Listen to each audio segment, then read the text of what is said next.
Doktor, duke qëndruar këtu tek pjesa e alarmit të REM, do doja të di, si janë pacientët shqiptar, si janë meshkujt shqiptar, a vinë ato me njëherë tek mjeku apo ende kanë ndroje për të folur për të tilla problematika?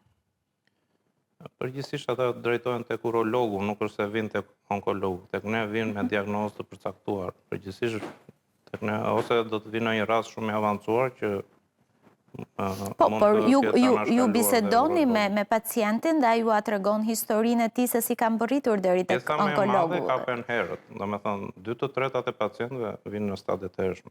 Si janë në raport komunikues me mjekun? Janë të hapur për të biseduar për tilla problematika? Patjetër, se është një patologji që kërkon shumë bashkëpunim me mjekun edhe gjithmonë duhet të jesh bashkëpunues, domethënë me pacientin, pasi vetë trajtimi shpesh ka komplikacione që duhet të zgjidhesh shumë shpejt, pasi është e rëndësishme që trajtimi i kësaj patologjie mos shtyhet.